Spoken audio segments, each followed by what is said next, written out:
Budget 2026 में new income tax law को लेकर बड़े ऐलान किए गए। दरअसल टैक्स प्रोसेस को रेशनलाइज करने के इरादे से टैक्स सिस्टम को आसान बनाना सरकार चाहती है। इस नए बदलाव का सबसे बड़ा केंद्र होगा न्यू टैक्स रिजीम को डिफॉल्ट बनाना, जिसे और भी मजबूत और प्राथमिकता के तौर पर टैक्स पेयर्स के सामने रखा जाएगा। दरअसल 1 अप्रैल 2026 से नया आयकर कानून लागू हो जाएगा। साथ ही सरकार नए ITR फॉर्म को भी नोटिफाई करेगी। ऐसे में माना जा रहा है कि इस बदलाव के तहत ज्यादा फोकस नए टैक्स रिजीम को डिफॉल्ट के रूप में लागू करने की प्राथमिकता को लेकर होगी। वहीं इसकी खासियत क्या होगी? सबसे पहले तो ये फॉर्म पहले के मुकाबले कहीं ज्यादा आसान होंगे। इसमें प्री फिल्ड डेटा होगा, जिससे आपकी ज्यादातर जानकारियाँ फॉर्म में पहले से ही शामिल होंगी, जिसके बाद आपको घंटों कागजों से माथापच्ची करनी नहीं पड़ेगी। इसके अलावा डिजिटल फोकस के तौर पर पूरे सिस्टम को डिजिटल और पेपर बनाने पर जोर दिया जाएगा। इन नए ITR फॉर्म को सरल और डिजिटल बनाने पर भी फोकस रहेगा। इन ITR फॉर्म्स में नील डिडक्शन सर्टिफिकेट भी मिलेगा।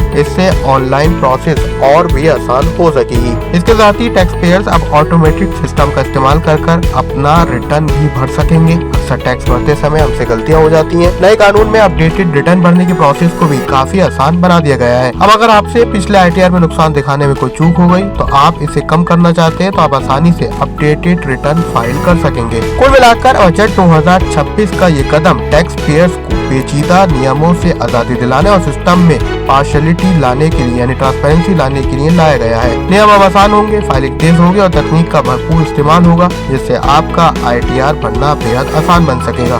न्यू इनकम टैक्स लॉ पर सरकार के इस फैसले पर आप क्या राय है, हमें कमेंट सेक्शन में जरूर लिखें।